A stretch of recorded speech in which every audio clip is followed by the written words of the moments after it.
पन्नगे च सुरेन्द्रे च कौशिके पाद संस्पृशि निर्विशेष मनस्काय श्री वीरस्वामिने नमः। हमारी दुनिया में दो तत्व हैं, एक है आत्मा यानी जीव और दूसरा तत्व है अजीव। 25 बोल में 21वां बोल है राशि 2, जीव राशि अजीव राशि। 25 बोलों में छोटा बोल देखना, वो छोटा सा बोल कौन सा है 25 बोल में? छोटा सा बोल। तो छोटा सा बोल 21वां बोल राशि 2, जीव राशि अजीव राशि। बहुत छोटा बोल है, परंतु इस छोटे से बोल में सारी दुनिया समाविष्ट हो गई है कि जीव और अजीव के सिवाय हमारी यह दुनिया कुछ भी नहीं है। हमारा जीवन भी दो तत्वों का योग है, मिश्रण है, जीव और अजीव। आत्मा है वह जीव, शरीर है वह अजीव है।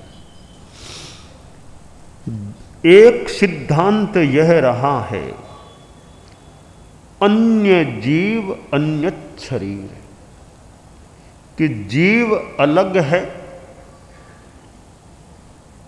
शरीर अलग है। दोनों भले साथ हैं, परंतु अस्तित्व की दृष्टि से जीव अलग है शरीर अलग है। इसे अन्य जीव अन्य शरीरवाद या भेद विज्ञान का सिद्धांत माना जा सकता है। एक दूसरा वाद या विचार यह रहा तज्जीव तत्शरीरवाद। जो जीव है वह शरीर है, यानी जीव और शरीर अलग अलग नहीं, दो नहीं, एक ही है। यह शरीर है, यह जीव है, बस यही है और अलग कुछ नहीं है। दोनों मान्यताएं एक दूसरी मान्यता से विरोधी हैं, ओपोजिट हैं। हम यूं संभवतः कह सकते हैं कि पहली मान्यता जो अन्य जीव अन्य शरीर की है वह आस्तिकवाद की मान्यता है, और दूसरी मान्यता तज्जीव तत्शरीरवाद की है, वह नास्तिकवाद की मान्यता है। हमारी धरती पर आस्तिकवादी लोग मिल सकते हैं, तो कोई कोई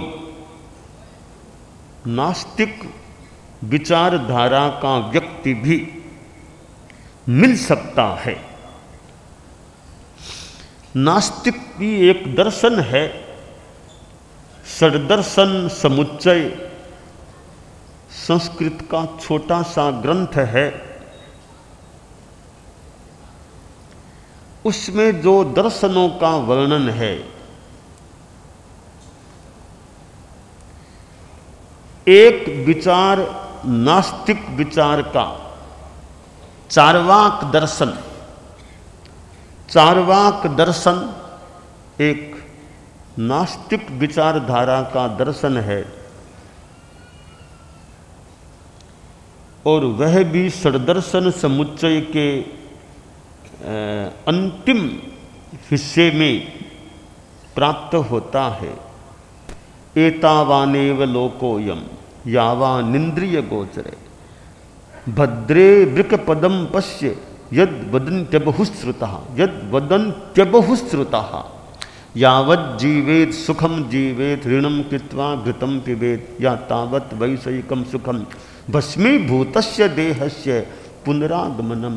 ये चार्वाक दर्शन की बातें हैं कि बस जियो, सब सुख से जियो, आगे पीछे कुछ नहीं है।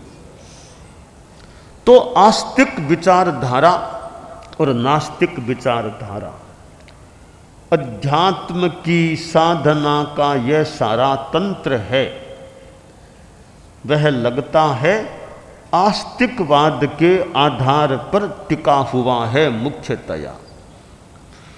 और यह नास्तिकवाद है वो संभवतः भौतिकता पर आधारित है। जहाँ आत्मा की बात मान्य है वहाँ अध्यात्म की बात अच्छी तरह हो सकती है। जहाँ आत्मा का शाश्वत अस्तित्व सम्मत है वहाँ अध्यात्म की बात हो सकती है। जहाँ आत्मा नाम की कोई चीज़ है ही नहीं या शाश्वत नहीं है, वहाँ अध्यात्म की लंबी चौड़ी बात की कोई संभवतः है विशेष उपयोगिता नहीं होती। आज कार्तिक शुक्ला पूर्णिमा है, चतुर्मास का इस बार का अंतिम दिन है। मैं आस्तिक नास्तिक विचार के संदर्भ में और चतुर्मास की संपन्नता के संदर्भ में कुछ बताने जा रहा हूँ। कुछ प्राचीन काल में यानी भगवान पार्श्व के तो बाद में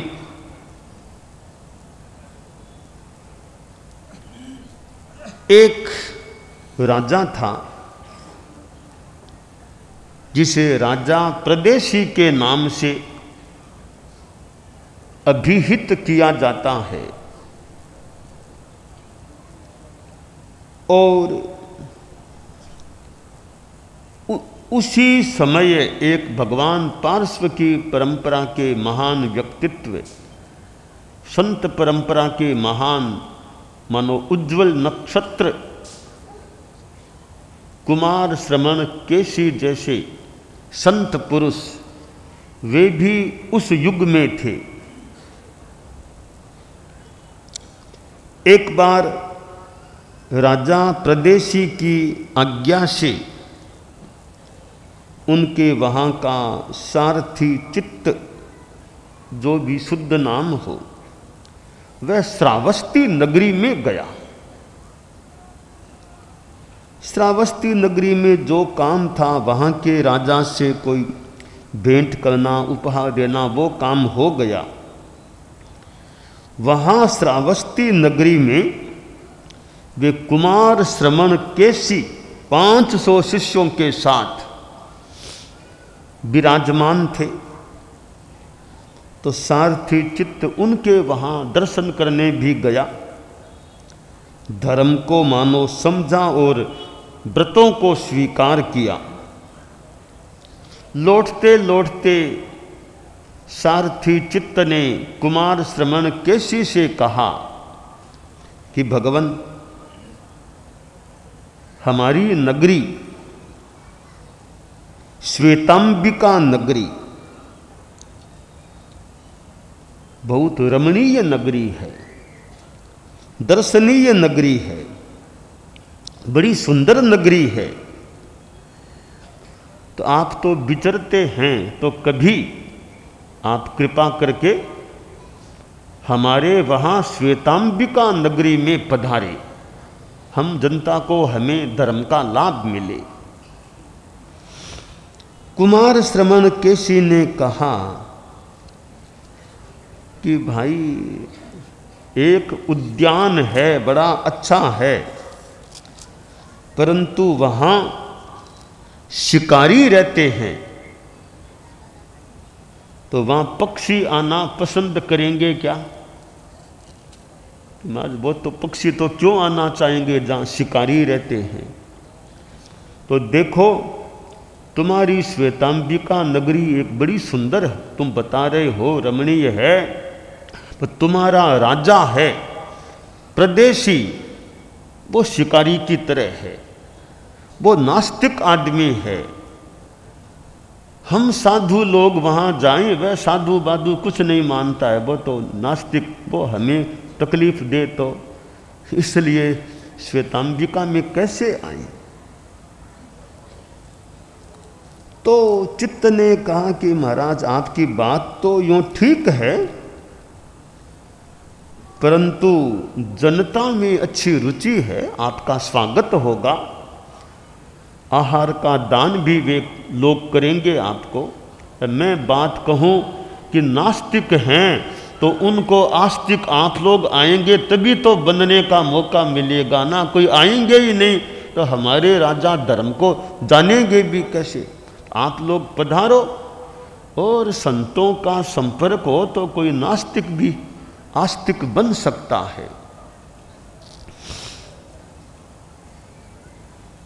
बाकी तो कोई बने न बने, पर चर्चा करते करते दिमाग आदमी का स्पष्ट हो जाए।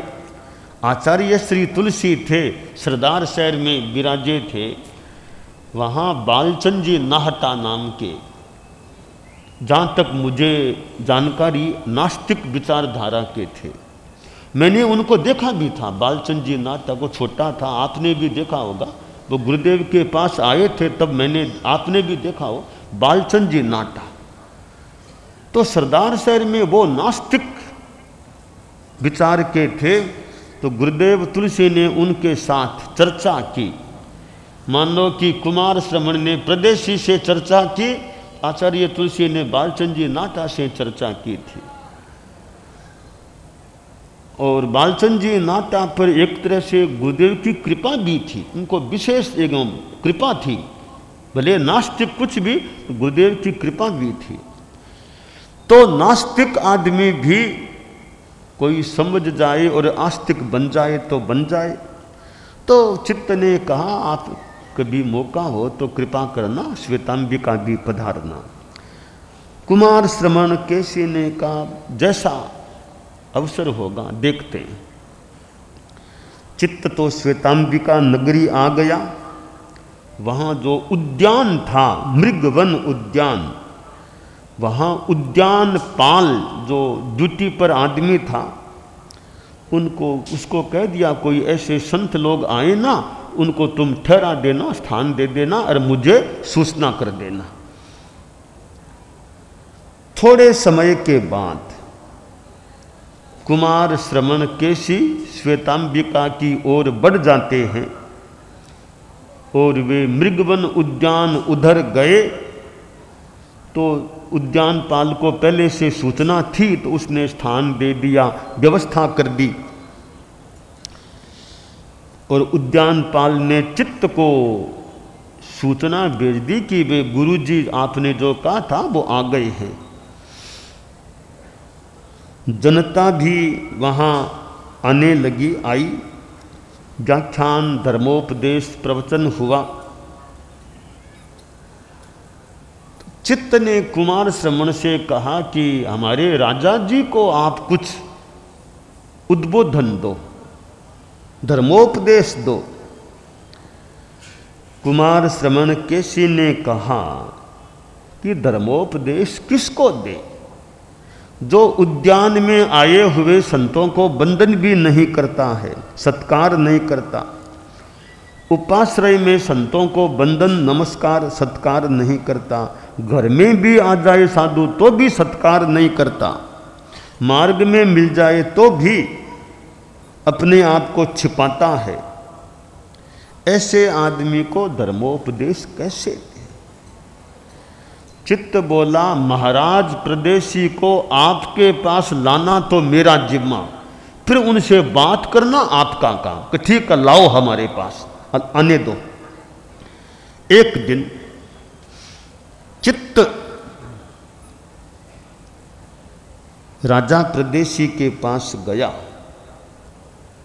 बोला महाराज कुछ घोड़े कंबोजीय 4 घोड़े भेंट में आए हैं,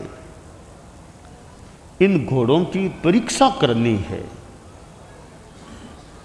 तो आप कभी मैं घोड़ों को रथ में जुतवा दूं, फिर आप बिराजो, थोड़ा घूमना करो, चलो आसपास, तो घोड़ों की भी आप स्वयं परीक्षा कर सकोगे। का चित्त ठीक है, देख लो, कब चलना देख लो, जो भी। तो चित्त ने रथ तैयार करवा लिया, राजा सज धज कर रथ में बैठ गया। अब चलते चलते राजा थोड़ा क्लांत हो गया, का चित्त थोड़ा कहीं विश्राम कर ले। महाराज पास में ये उद्यान है ना, मृगवन उद्यान है, वहां चलो विश्राम हो जाएगा। का ठीक है। जिस उद्यान में कुमार श्रमण केसी आदि थे वहीं राजा को ले गया, और वहां राजा को विश्राम करना था। सघन वृक्षों की छाया,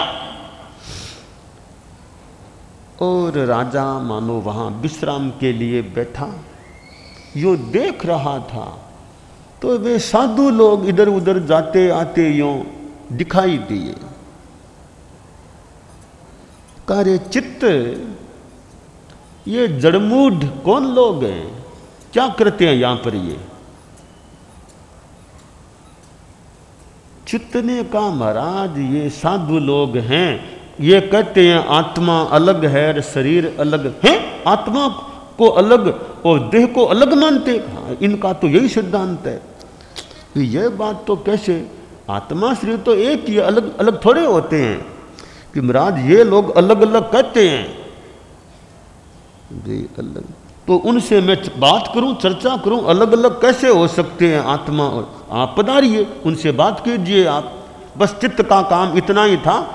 राजा को ले गया, कुमार श्रमण केसी कुमार ये लोग हैं, वो आत्मा को और शरीर को अलग कहने वाले। अच्छा मैं बात करता हूं। तो राजा वहां निकट जाकर बोला कुमार श्रमण केसी से, आप लोग आत्मा और शरीर को अलग अलग मानते हो। कुमार श्रवण कैसी, तुम प्रश्न पूछने के लायक ही नहीं हो कि साधु ऐसे बात करते हो। साधुओं से थोड़ा सा राजा मानो सहम गया होगा। करे क्या, जैसे व्यापारी लोग टैक्स की चोरी करते हैं तुम भी चोरी करते हो, साधुओं के पास आए हो और इतना भी नहीं कर सकते। जो भी तुम विश्राम कर रहे थे, तुम्हारे मन में आया था ना ये जड़मू डर क्या करते हैं ऐसा। अच्छा मेरी बात इन्होंने जान ली, अरे बड़े ज्ञानी लोग हैं। महाराज आपने कैसे जान लिया कि मेरे मन में क्या। तो कुमार श्रवण ने कहा मेरे पास 4 ज्ञान हैं इसलिए मैं जान लेता हूं। तो गुरुजी मैं बैठ जाऊं क्या, हमें क्या पूछते हो, जगह तुम्हारी है, हमें क्या पूछना बैठने के लिए। मान लो बैठ गया कि गुरुजी वो आपकी बात मुझे बताओ, आत्मा अलग शरीर अलग हो कैसे सकते हैं। मैं तो दोनों को एक मानता हूं, आप 2 कहते हो, यह बात मेरे जस्ती नहीं है। कुमार श्रवण ने कहा हमारा तो सिद्धांत है आत्मा अलग शरीर अलग, यानी आत्मा स्थायी है शरीर अस्थायी है। तो आप तो नरक स्वर्ग सब मानते हो, तो गुरुजी एक बात बताओ, मेरे दादाजी थे परम अधार्मिक, मेरी तरह वो भी नास्तिक ही थे, बहुत अधार्मिक आदमी थे। आपके सिद्धांत के अनुसार वे मरकर के नरक में गए हैं कि हाँ, तो वो नरक में गए हैं। एक बार वो मेरे पास आकर के मुझे बोल दे कि पोता मैं नास्तिक था, पाप किया, नरक में गया हूं, तुम नास्तिकपना छोड़ दो, धर्म के रास्ते पर चलो, मेरा दादा मुझे कह दे तो मैं आपकी बात मान लूंगा और आस्तिक बन जाऊं। कुमार श्रवण केशी ने कहा, ये कैसे हो? तुम्हारी रानी, नाम है उसका सूर्यकांता, कोई व्यक्ति उसके साथ गलत व्यवहार कर ले तो तुम क्या करोगे? क्या करूंगा? उसके हाथ पैर कटवा दूंगा मैं उस आदमी के, सूली में पिरोकर उसकी जान खत्म हो जाएगी। कि वो कहीं जाने दो, क्या जाने दूं? ऐसे आदमी को जाने दूं? मरवा दूंगा, बिल्कुल कहीं नहीं जाने दूंगा। प्रदेशी, तुम्हारा दादा नरक में गया, वहाँ के जो देव हैं परमाधार्मिक, वो उसको आने नहीं देते यहाँ पर। वो आए कैसे? तुम जैसे तुम उस पापी आदमी को कहीं जाने नहीं देते, तो वे नीचे के जो देव हैं वे उसको ऊपर आने नहीं देते। तो महाराज ठीक है, एक बात और बताऊं, मेरी दादी थी, दादी, वो बड़ी धर्मात्मा थी। वो आप लोगों को, संतों को बहुत भक्ति भाव से बंधन और करती, बहुत धर्म ध्यान करती। तो आपके सिद्धांत के अनुसार वो स्वर्ग में गई है। मेरी दादी आकर के कह दे मुझे कि पोता मैंने धर्म किया, मैं स्वर्ग में गई, तुम भी धर्म करो, अच्छा होगा। वो मुझे कह दे तो मैं मान लो आस्तिक बन जाऊं। कुमार श्रवण ने कहा, देखो राजन, तुम स्नान करके एकदम शुद्ध पवित्र हो गए हो, फिर तुम्हें देवालय में जाना है। तुमने पूजा सामग्री हाथ में लेकर देवालय में जाने के लिए प्रस्थान कर दिया। आगे देवालय है, तुम वहाँ जा रहे हो। उसी समय कोई आदमी आवाज़ देता है, महाराज एक बार शौचालय में आ जाओ, बाद में देवालय में जाना। क्या तुम बीच में शौचालय में जाओगे? महाराज क्या बात कहते हो? एक पवित्र पूजा के काम में जाना हो तो बीच में टॉयलेट शौचालय में जाना अपवित्र है, बिल्कुल नहीं जाऊंगा। तो राजन, तुम्हारी दादी स्वर्ग में गई है, पर उसको मनुष्य लोक की दुर्गंध आती है, तो स्वर्ग से वह इस दुर्गंध के स्थान में आना भी क्यों पसंद करेगी? यह एक कारण है उसके नहीं आने का। तो तुम्हारी दादी यहाँ आना पसंद ही नहीं करती है। ठीक है महाराज, मेरी आप एक अगली बात सुनो। आप कहते हो ना कि आत्मा अलग है, बिल्कुल नहीं है अलग। मैं ऐसी बात बताऊं आपको, बताओ क्या बात है? कि महाराज एक बार की बात है, मैं तो राजा हूं तो कई काम करने पड़ते हैं। एक चोर हमारे यहाँ था, उसने चोरी का पाप किया, पकड़ करके हमारे जो पुलिस आदि जो भी आरक्षक वो मेरे पास लेकर के आए। कहा ये चोर है, तो मुझे वो जो भी निर्णय देना था मैंने कहा ऐसे ये लोग बहुत फालतू लोग हैं, शहर में बड़ी दहशत फैलाने वाले हैं, जनता को परेशान करने वाले हैं, इनका जीना भी ठीक नहीं है। मैंने कहा इसको लोह कुंभी में डाल दो। कुंभी को बिल्कुल पैक बंद कर दिया गया, चारों ओर रक्षक तैनात कर दिए गए। कुछ दिनों के बाद उस कुंभी को खोला गया। चोर डेड बॉडी के रूप में मरा हुआ था। अब महाराज जी सुनिए, आप मरा हुआ था इसका मतलब आपके हिसाब से आत्मा तो निकल गई। उस सारी कुंभी को चेक किया गया, एक भी छोटा भी छिद्र कहीं पर भी कुंभी में नहीं था। अगर कोई आत्मा जैसी चीज होती वो बाहर निकलती तो कहीं तो छेद होना चाहिए ना कुंभी में। आत्मा निकली कैसे? आत्मा तो जरूर निकली आपके सिद्धांत के हिसाब से। कुमार श्रवण ने कहा तुम्हारी बात ठीक है, छेद नहीं हुआ। कहा तो आत्मा निकली कैसे बिना छेद हुए, यह बताओ गुरुजी। कुमार श्रवण ने कहा एक कूटाकार शाला, गुप्त द्वार मान लो, कोई कोटड़ी मान लो, जहाँ हवा भी न जा सके, उसमें एक आदमी बैठ गया और सारा बिल्कुल उसको बंद कर दिया गया, कोठड़ी को, कहीं कोई हवा भी न जा सके, इतना पैक कर दिया गया। अब वो आदमी अंदर में भेरी बजाता है, मानो बाजे तबले भेरी बजाता है, भेरी बजाता है, तो बाहर वो भेरी का शब्द आता है या नहीं? राजा बोला वो शब्द तो आएगा, बाहर भी आवाज तो आएगी। तो राजन यह बताओ, एकदम पैक है, कहीं कोई छेद नहीं हुआ है उस कोठड़ी में, तो आवाज कैसे आई? महाराज आवाज तो आती है, भले छेद नहीं होता, आवाज, जैसे आवाज बाहर आती है बिना छेद किए, ऐसे आत्मा बिना छेद किए बाहर आ सकती है। तो महाराज मेरी एक बात और आप सुनो। एक बार और एक चोर मेरे पास लाया गया, तो उस चोर का मैंने कहा उसका वजन तोलो कितना है, उसको तोला गया, और बाद में उसको खत्म जो मार दिया गया, मर गया, फिर तोला, जितना वजन जीवित अवस्था में था उतना ही वेट मृत्यु के बाद था। अगर आत्मा जैसी कोई चीज निकली है तो वजन थोड़ा तो 2 ग्राम, 1 ग्राम, 5 ग्राम कुछ तो कम होना चाहिए ना, बिल्कुल कम नहीं हुआ। यह कैसे हुआ? तो आत्मा होती तो वजन कम होता, इसका मतलब आत्मा नहीं है कोई चीज। कुमार श्रमण ने कहा एक दीबड़ी है मशक, उसको बिना हवा भरे आप तोलो, बाद में हवा भर दो फिर तोलो, बिना हवा सहित वजन में फर्क पड़ेगा? फर्क तो नहीं पड़ेगा।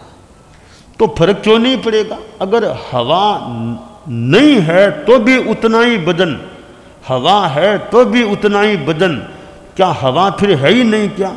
नहीं, हवा तो है। जैसे हवा का हम वजन माप ले नहीं आता है, आत्मा तो बहुत ही अगरू लघु चीज है, उसका वजन कैसे आएगा? ये ठीक है। एक बात और सुनो आप, एक बार और कोई चोर मेरे पास लाया गया, तो मैं तो नास्तिक हूं ना, तो आप लोग आत्मा की बात कहते हो, मैंने मेरे सेवकों से कहा इस चोर को मारना तो है ही, इसके मेरे सामने टुकड़े टुकड़े टुकड़े टुकड़े करो इसके शरीर के। महाराज छोटे छोटे टुकड़े कराए गए, कहीं कोई आत्मा जैसी चीज हमको नहीं मिली। आत्मा अगर है तो आत्मा भीतर में कहीं दिखनी चाहिए थी ना, इसका मतलब आत्मा नहीं होती है। कुमार श्रमण ने कहा एक अरणी की लकड़ी, अरणी का काट है, उसके टुकड़े टुकड़े कर दो, क्या आग उसमें निकलती है क्या? आग तो नहीं निकलती। और सर और अरणी के काष्ठ का घर्षण करो तो आग निकलती है। तो यूं टुकड़े करने से आत्मा नहीं मिलती है। आत्मा अमूर्त है या कर्म है तो भी बहुत ही इस प्रकार के मूर्त हैं, उनको देखा नहीं जा सकता।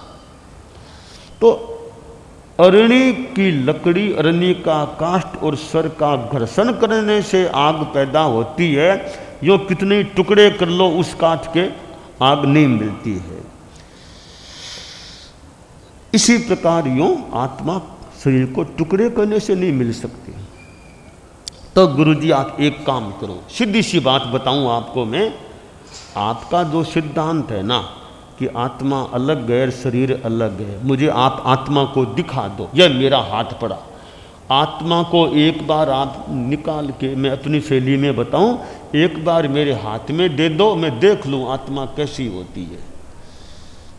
आंवले की तरह, हस्ता मलक की तरह मुझे यहां आत्मा को रख के दिखाओ।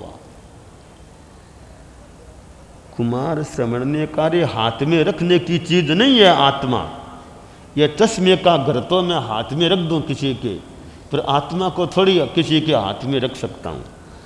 क्यों नहीं गुरुजी? अरे देख, वो सामने पेड़ है ना, उसके पत्ते हिल रहे हैं। हाँ, हिल रहे हैं। क्यों हिल रहे हैं? हवा चल रही है, पत्ते हिल रहे हैं।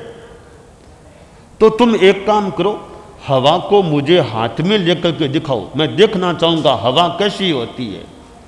कि गुरुजी हवा को तो दिखाया नहीं जा सकता, तो हवा होती तो है। इसी तरह आत्मा को हाथ में लेकर नहीं दिखाया जा सकता, पर आत्मा होती तो है। यूं काफी चर्चा चली। आखिर चर्चा करते करते राजा प्रदेशी थोड़ा सा नम्र हो गया, थोड़ा झुका और बोला, गुरुजी क्या बताऊं, इतनी देर चर्चा की मैंने आत्मा शरीर के बारे में। आपकी बात है तो ठीक, बात आपकी मुझे अच्छी लग रही है, पर गुरुजी क्या करूं, मेरे कुल की परंपरा है ना, वो नास्तिक विचार की रही है। तो मेरे दादा भी नास्तिक थे, तो मेरे कुल की परंपरा नास्तिक की है, तो मैं नास्तिकवाद को कैसे छोड़ दूं?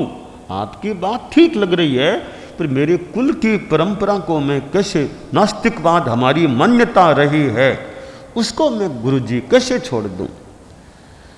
कुमार श्रवण ने कहा, सही बात लगने पर भी, मेरी बात सही तुमको लगती है, फिर भी तुम मानने को तैयार नहीं कि कुल की परंपरा है, तो तुम लोह बाणिये के साथी बन जाओगे। बोला, गुरुजी लो बाणिया फिर क्या, वो बताओ क्या बात है लो बाणिये की? कहा, देख एक बात है, मतलब कई ये व्यापारी लोग थे, मित्र लोग, व्यापार करने के लिए कहीं गए, जो भी रास्ते में लोहे की खान आई, तो वो चार एक जो मित्र थे, सब ने लोहे से अपनी पोटली भर ली, आगे बढ़े। फिर आगे चले, तांबे की खान आई, तो तीन ने लोहा छोड़ दिया और तांबा भर लिया। वो चौथा था, उसको कहा तुम भी तांबा ले लो, लोहा छोड़ दो। उसने कहा, नहीं साहब, मैंने ले लिया सो ले लिया, अब इसको गिरा के दूसरी चीज़ नहीं लूँगा। फिर आगे बढ़े, चांदी की खान, रत्नों की खान, यूँ हीरों की, उन्होंने तो नई नई बढ़िया बढ़िया चीज़ ले ली। एक ने कहा, मैंने तो ले लिया सो ले लिया, लोहा ले लिया, अब रत्न हीरा कुछ नहीं लूँगा। अब वे तो धनवान बन गए, जिन लोहे आदि को छोड़ते गए, बढ़िया चीज़ लेते गए, वो लोह वाला वैसा का गरीब सामान्य रह गया। तो तुम भी बढ़िया चीज़ हमारी लगने पर भी नहीं लोगे, तो लो बाणिये की तरह हो वहीं रह जाओगे। तो कहा, गुरुजी ये आपने बहुत बढ़िया बात बता दी कि है वहीं तो क्यों रहूं, बढ़िया चीज़ मुझे लग रही है। तो गुरुजी मैं नास्तिकवाद को छोड़ता हूँ, आपके सिद्धांत को अब मैं स्वीकार करता हूँ, मैं धर्म को स्वीकार करता हूँ, आप मुझे धर्म के जो नियम हैं वो दिला दीजिए। कुमार श्रवण ने जो श्रावक के यो व्रत होते हैं, उस जमाने में जो जैसे रहे हों, व्रत नियम दिला दिए। अब राजा ने कहा, महाराज अब तो बहुत समय हो गया, मुझे तो और काम और हैं, तो मैं आपसे अब विदाई लेना चाहूँगा, आपकी आज्ञा हो तो अब मैं जाऊँ। तो कुमार का, ठीक है तुम राजा हो, तुम्हारे बहुत काम होते होंगे, जाना है, मैं थोड़ी सी मेरी बात तुमको बता देता हूँ उपसंहार में। हाँ गुरुजी जरूर मुझे शिक्षा दीजिए, शिक्षा फरमाइए। कुमार श्रवण केसी ने कहा, देखो राजन, तुम बनखंड, नाट्यशाला, इक्ष्ु वाटिका और खलिहान की तरह पहले रमणीय होकर फिर अरमणीय मत बन जाना। महाराज क्या मतलब पहले रमणीय फिर क्या, मैं आप थोड़ा अच्छी तरह बताइए। पहले रमणीय बनकर फिर अरमणीय मत बन जाना, ये क्या बात है आपकी? कि देखो राजन, जब कोई मान लो वन खंड है, वहाँ पेड़ हैं, फूल हैं, पत्ते हैं, फल हैं, तो वो उद्यान कितना बढ़िया लगता है।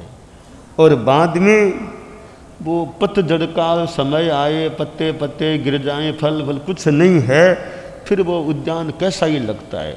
बसंत में और में कैसा और बाद में कैसा, पहले रमणीय लगता है, बाद में अरमणीय बन जाता है।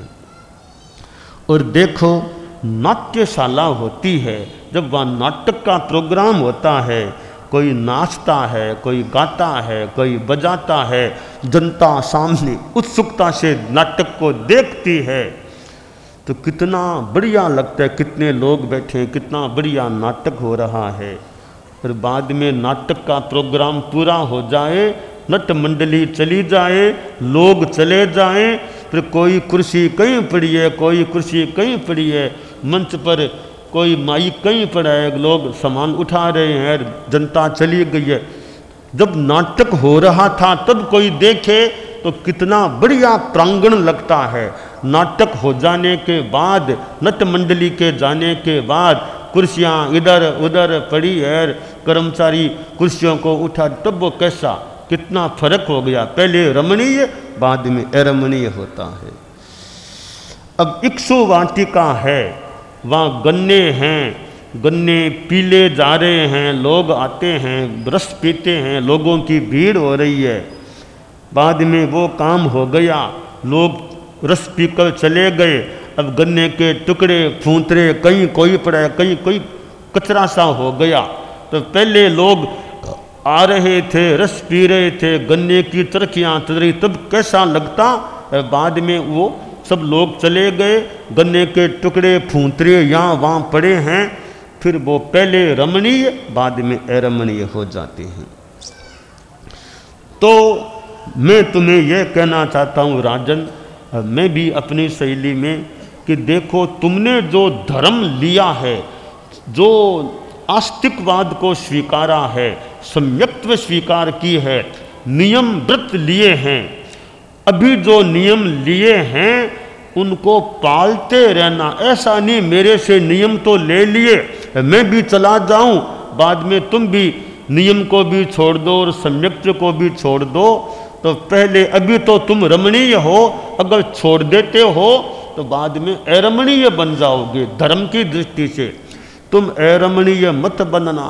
जो नियम सम्यक्त्व लिए हैं जिंदगी भर उनको निभाना, रमणीय बने रहना। राजा बोला महाराज मैं वैसा नहीं बनूंगा, रमणीय हूँ, रमणीय ही रहूंगा, यह मेरा वादा है, मैं अरमणीय नहीं बनूंगा। तो राजा प्रदेशी ने, नास्तिक था वो कैसे आस्तिक बन गया, धर्म के सिद्धांतों को, नियमों को स्वीकार कर लिया और सदा रमणीय बने रहने का मानो संकल्प मानो दोहराया। तो राजा प्रदेशी, तो आज लोकतंत्र है भारत में, तो राजा तो अभी यहाँ होते नहीं हैं, और कुमार श्रमण जैसे ज्ञानी संत भी संभावना प्राय नहीं है कोई मिल जाए, चार ज्ञान वाले, वो भी नहीं है। परंतु परंपरा के हिसाब से आप मुझको कुमार श्रमण केशी की परंपरा में मान लीजिए। मैं कुमार श्रमण तो नहीं, पर महाश्रमण तो हूँ मैं। वे कुमार श्रमण थे, मैं महाश्रमण हूँ। तो मैं उन जितना ज्ञानी वो तो मैं नहीं कह सकता, उनका तो बड़ा ज्ञान रहा होगा, फिर भी मैं साधु परंपरा में हूँ। वो जैन शासन की मानो निर्ग्रंथ प्रवचन की परंपरा में थे, तो हम भी उन्हीं के मानो, हम फिर भगवान महावीर की खास परंपरा में हैं। तो मैं कुमार श्रमण केशी की जगह अपने आप को एक मान लेता हूँ, उनकी परंपरा में हूँ। राजा प्रदेशी तो है नहीं, मैं आपको राजा प्रदेशी मान लेता हूँ। आप लोग राजा प्रदेशी की तरह हैं, हालांकि वो तो नास्तिक था, आप नास्तिक तो शायद नहीं होंगे, फिर भी धर्म को थोड़ा सुना है, समझा है। तो सूरत के लोगों ने भी जो कोई त्याग, नियम, संकल्प जीवन भर के लिए हों, किसी ने 12 व्रत लिए और कोई जीवन भर के नियम लिए हों, या 1 साल 2 साल के भी लिए हों, तो ऐसा नहीं कि हमने ब्याह कर दिया, आप नियमों और को भी हमारे साथ ही मानो विदाई दे दो, ऐसा नहीं। आप अपने नियम धर्म को बनाए रखना, तो अभी मानो रमणीय हैं, तो फिर आप लोग सूरत के लोग अरमणीय न बन जाएं, धर्म की दृष्टि से रमणीय बने रहें और धर्म जीवन में बढ़ता रहे।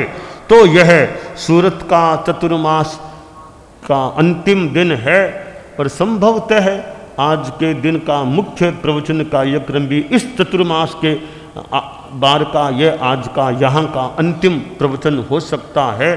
तो मेरा भी यह संदेश है कि मैं खुद भी रमणीय बना रहूं, आप लोग गृहस्थ जीवन में जो आपके नियम लिए हों उनके हिसाब से आप रमणीय बने रहें, धर्म के मार्ग पर चलते रहें, आपके चित्त में खूब समाधि बनी रहे, और जितनी धार्मिक आध्यात्मिक सेवा कर सकें वो सेवा भी करने का लक्ष्य रहे। और सूरत में जो साधु साध्वियाँ जो प्रवास करें उनकी सेवा दर्शन का जितना संभव हो वो लाभ लेते रहें, व्याख्यान आदि का लाभ लेते रहें, और सूरत में खूब धार्मिक माहौल जितना संभव हो सके बना रहे। तो एक प्रकार से ये हमारा ये एक विदाई का या मंगल भावना के रूप का हमारा संभवतः यह अंतिम इस बार के चतुर्मास का प्रवचन है। तो मेरा सभी सूरत के श्रावक श्राविकाओं से ओर से सबसे खमत खामना भी है, कोई कटु वचन और कुछ कह दिया हो कुछ, तो सबसे व्यवस्था समिति से ओर से सभी से हमारा खमत खामना भी है। ये चतुर्मास का अंतिम दिन है, आप लोग खूब शांति में, सुख में, यानी आध्यात्मिक सुख में धर्म ध्यान करते हुए आगे बढ़ते रहें। मंगल का